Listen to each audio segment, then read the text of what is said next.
اور اس میں انہوں نے تمام وہ تصاویر سے شروع کیا جو انہوں نے اپنی کتابچی کی شکل میں 2 والیومز کی پر محیط وہ داخل کروائی تھی عدالت میں، اور انہوں نے ایک ایک کر کے 250-300 صفحے جو ہے وہ ان کی طرف توجہ مبذول کرا کے دکھائیں گے۔ اگرچہ یہ بات جو ہے یہ ہمارا کیس ہی نہیں تھا کہ جو نقصان ہوا ہے، یقینی بات ہے کہ نقصان کسی ملکیت کا ہو، چاہے وہ سرکاری ملکیت ہو، چاہے وہ نجی ملکیت ہو،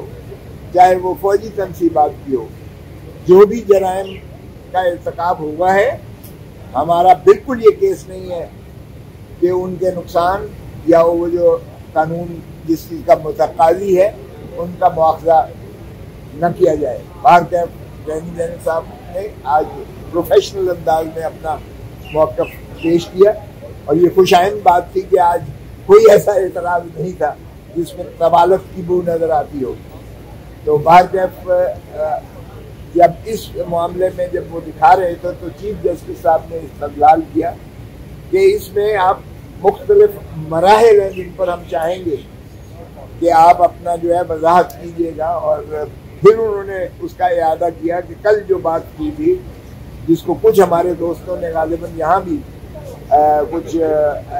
ایسا رنگ دینے کا کوشش کی کہ جیسے کہ یہ بینچ کی جانب سے یعنی سپریم کورٹ کی جانب سے کوئی فیصلہ ہی شاید مقصود ہے کوئی اس انداز سے، وہ دراصل ہمارے استدلال سے جس کا آج انہوں نے پھر وضاحت کی کہ ہم چاہیں گے اٹارنی جنرل صاحب کہ آپ ان امور پر جو کہ سائلان کی جانب سے کہی گئی ہیں ان کا آپ جواب دیجیے گا خاطر، اور یہی انداز ہوتا ہے جوڈیشل فورمز میں کہ ایک بحث کرتا ہے اور دوسری جانب سے ان کا جواب لیا جاتا ہے۔ تو جب مختلف مراحل پر بات کی تو پھر انہوں نے کہا کہ بتائیے گا آپ کی جو ٹرائل ہوگا آپ اس میں کون کون سی تجاویز ہیں اور کون کون سے دفعات لگاتے ہیں اور کیا کیا ان کی سزائیں ہیں۔ تو جو اٹارنی جنرل صاحب نے جن شکوں کا حوالہ دیا اس میں 2 سال کی سزا ہوتی تھی، تو پھر بعد میں خود بھی بینچ کی جانب سے بھی حیرت ہوئی کہ اگر صرف 2 ہی سال پر یہ سزا تجویز کی گئی ہے آپ کے قانون میں تو پھر تو بہت آپ کی ہلکی سزائیں ہیں اس معاملے میں۔ تو جسٹس منیب اختر صاحب نے مختلف وہ ان کا حوالہ دیتے ہوئے کہا کہ آپ شاید یہ چیزیں آپ کی نظر سے یہ وہ نہیں آئی ہیں، شاید احاطہ نہیں کر پائے ہیں، اس میں تو سزائیں بہت بڑھ چڑھ کے بھی سزائیں ہیں، اور جس پر چیف جسٹس نے صاحب نے کہا کہ اگر اتنی سزائیں ہیں تو پھر یقیناً آپ کو بہت زیادہ جو ہے ملحوظ رکھنا پڑے گا، جو ہے ایک شہری کے حقوق کو بہت زیادہ آپ کو خیال رکھنا پڑے گا کہ ان کو تمام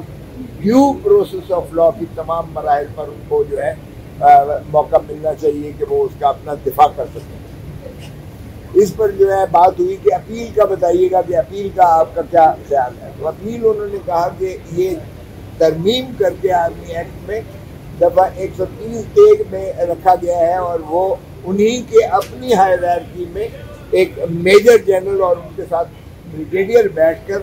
وہ ملٹری کورٹ کی جو سزا ہوگی اس کی اپیل اپنی جو ہے ان کی ہائرارکی میں یعنی اسی قانون آرمی ایکٹ 1952 کے تحت وہ بریگیڈیئر اور جو ہے وہ میجر جنرل اور بریگیڈیئر سنیں گے۔ تو انہوں نے کہا کہ یہ تو پھر وہی ایک ہی بات ہو گئی، تو کیا آپ اس پہ سوچ سکتے ہیں کہ اس کو اپیل کا کوئی ایسا حق رکھا جائے جس میں عدالت عالیہ کے پاس اپیل آئے، کیونکہ وہ آرٹیکل 175 کی جو بار بار بات ہوتی تھی کہ عدلیہ وہی ہوگی جس کی supervisory jurisdiction, appellate jurisdiction, revisional jurisdiction, inherent jurisdiction عدالت عالیہ اور عدالت عظمیٰ کے زیر وہ اس میں ہوگا، نگرانی ہوگی۔ تو یہ بنیادی طور پر اس کو عدالت کہا جا سکتا ہے، لیکن اس سے نہیں ہے۔ مگر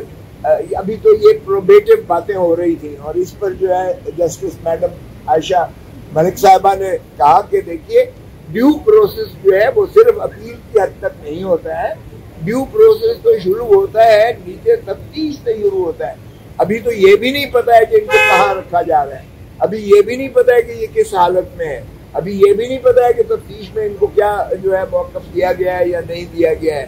تو اگر یہ سارا چیز جو ہے فلاڈ ہو تو پھر ڈیو پروسیس کہاں سے ہو گیا؟ تو پھر اپیل کی تو مانا کوئی اتنا نہیں رہ جاتا۔ اگر بنیاد ہی غلط ہے تو پھر اس پر عمارت بھی غلط ہی ہوگی اور استبار وہ نہیں رہ سکتی ہے اس پر۔ تو اس لیے یہ تمام چیزیں آج ہوئی ہیں، اور اس پر جو ہے اٹارنی جنرل نے کہا کہ میں جو ہے انسٹرکشنز لے لوں اور پھر میں آپ سے جو ہے ان معاملات میں ان امور پر مجھے وقت چاہیے، اور اس کی روشنی میں پھر میں اپنے استدلال جو ہے دوں گا۔ تو انہوں نے جج صاحبان نے پوچھا کہ کتنا، تو انہوں نے جمعے کے لیے جو ہے مانگا، اور اب یہ جمعے کو جو ہے اس کی سماعت بقیہ ہوگی۔ اور یہ ایسا نہیں ہوتا ہے، آپ سمجھتے ہیں شاید جج صاحبان کی جو آبزرویشن ہوتی ہیں یا اس قسم کے انکویزیٹوریل ہوتے ہیں جو وہ وضاحت کے لیے اور سوال کرتے ہیں، اس کا مطلب یہ نہیں ہوتا ہے یہ ان کا فیصلہ ہوتا ہے۔ معاف کیجیے گا، ہم اپنے موقف پر بالکل قائم ہیں۔ ہمارا موقف یہ ہے کہ کسی صورت میں آرمی ایکٹ کے تحت سویلینز کا ٹرائل نہیں ہو سکتا۔ ہمارا موقف یہ ہے کہ اس میں تفتیش بھی، اور جو آرمی کو پرسنل کو جو ہے جو ایک کورٹ کے جج نے ان کی کسٹڈی آرمی کے سپورٹ کر دی ہے، یہ بھی غیر آئینی ہے۔ اور اس لیے ہمارا موقف وہی ہے جو سگنا بی بی کے کیس میں سپریم کورٹ نے کہا کہ فوجداری جو قانون ہے اس کی بنیاد رپورٹ ابتدائی سے ہو کر تفتیش پر منحصر ہوتی ہے، اور تفتیش کا مطلب یہ نہیں ہے کہ جو ایف آئی آر مدعی نے درج کرائی ہے مدعی کے موقف کو ہی تفتیش کیا جائے، بلکہ نہ صرف ملزم کا موقف پر تفتیش ہو بلکہ ان سے ہٹ کے بھی تفتیشی کا کام ہے کہ وہ ہر پہلو سے اس کی تفتیش کر کے وہ سچائی پر پہنچے، صداقت پر پہنچے۔ اور یہ ہے بنیاد جو فوجداری قانون کی ہے، کیونکہ اگر نیچے سے ہی کونپلیں جو ہیں وہ سچائی پر ہوں گی تو ہی انصاف وہ صداقت اور سچائی پر مبنی ہوگا،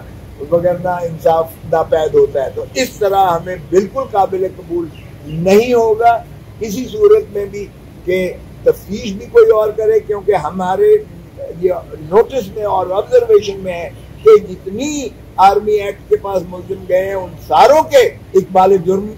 ریکارڈ ہوئے، اور اس اقبال جرم کی بنیاد پر ان کو سزائیں ہوئی ہیں۔ اور ظاہر ہے اگر اقبال جرم ایک ملزم کا جوڈیشل کنفیشن آپ لے کے جاتے ہو تو اپیل میں کیا ہونا ہے، وہ اس پہ مکھی مارتے اور اوپر تک ہائرارکی میں اس کو کوئی انصاف نہیں ملے گا۔ سو یہ ڈیو پروسیس کی بھی نفی ہوگی، اور ہم سمجھتے ہیں کہ یہ نہ عدالت اس کو کہا جا سکتا ہے،